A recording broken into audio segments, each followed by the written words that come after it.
I'm a fraud.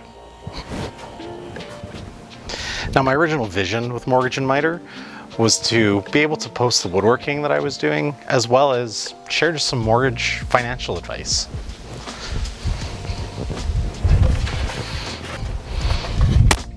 It didn't take long before that vision, well, really petered out. But let me give you some backstory. So I've always been known as a bit of a tinkerer.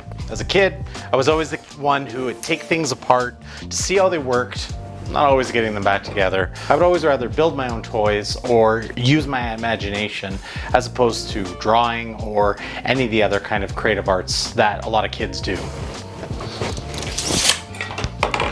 I also never really was, well, much of a student until I got to high school.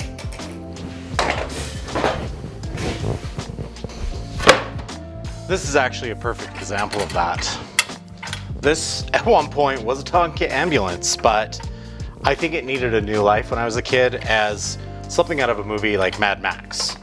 It was in high school where I started shop classes, where I really discovered, I guess, more of a direction that I wanted in my life. Now, life has a funny way of, well, throwing you a curveball. And for me, it was actually getting into sales. It wasn't anything I ever thought I would do. When I started college, it was to get that Bachelor of Arts so I could eventually become a shop teacher, specifically a woodworking teacher.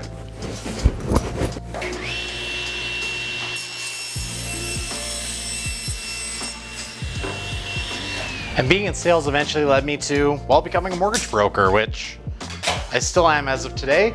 And for at least the foreseeable future, that's not going to change. Now, being in sales, starting a family, all these things led to, well, us growing a home and life together.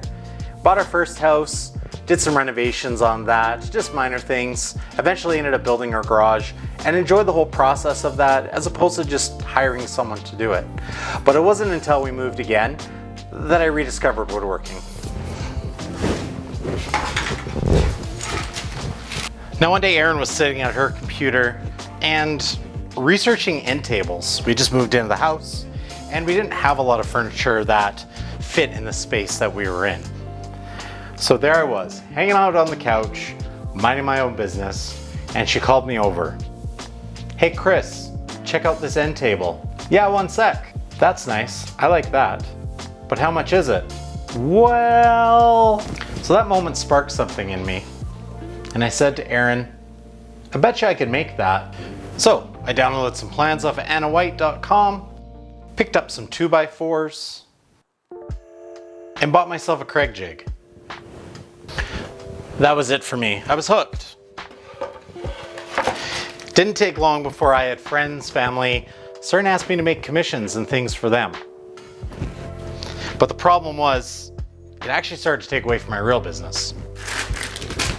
This went on for about a year or so, and then I had the bright idea to buy a CNC. Luckily, Erin was on board for that.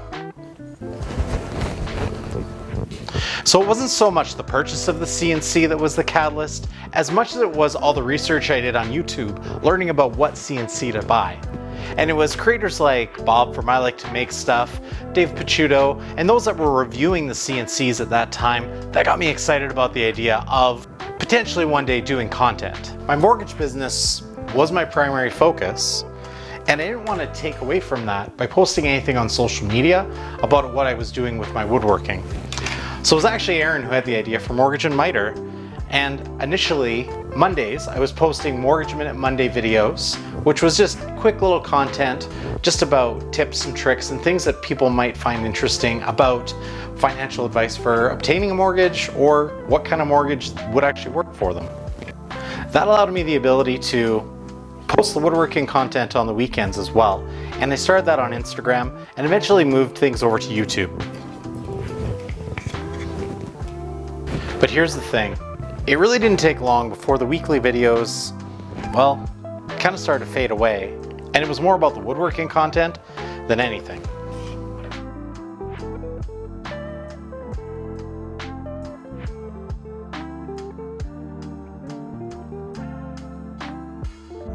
But here's the thing, in the back of my head, I knew it didn't make sense to still be Mortgage and Mitre because, well, I wasn't talking about mortgages anymore. Sure, it's my profession, It's what I do, and it's something that I originally wanted to share more content about, but it really fell to the wayside to what I was doing. Then along came COVID, and COVID, I think, brought some good as well as, well, everything else it brought to the world. And the good, I think, it brought that it gave people time to reflect, to spend more time with family, to think about what's important to them, and to find other hobbies. If you look at the amount that I've posted in the past, let's say, year and a half, you'll notice there's been a pretty steady decline. And a lot of that's been fear-based, just because I knew I had to make a change, but wasn't brave enough to do it. Until now. So at WorkbenchCon 2022, I had a couple key conversations. Actually, one of them was with Cam from Blacktail Studios. And I asked him if he could maybe just recap that conversation a little bit. When I first heard the name Mortgage and Mitre, someone said that it was kind of a stupid name, and it really isn't. It's not really a name at all. It is something completely forgettable. It's what a real company would change their name to if they entered the witness protection program and didn't want to get recognized anywhere. Cam's feedback was very direct, and I can't tell you how much I actually appreciate it. That led to a lot of other conversations with other people in the maker community about what actually it means as far as branding goes in the maker community. Now, there's a lot of varying opinions on this, but what I've settled on is I want a brand that represents what I'm doing and what I'm excited about, where I'm heading in the future, and really what I want to explore. But I know aspects of woodworking are always going to be a part of that, as well as some other things along the way. But one thing I'll always know for sure is that I'll always be a maker.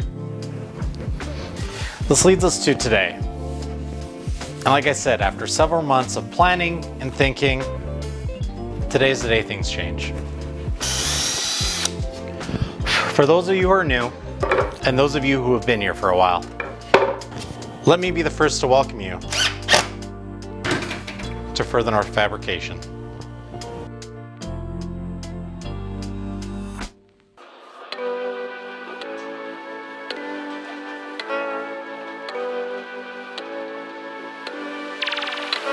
So as scary as this change has been to make, we're really excited for really what it landmarks. This is going to be a new era where we're more focused on consistent content.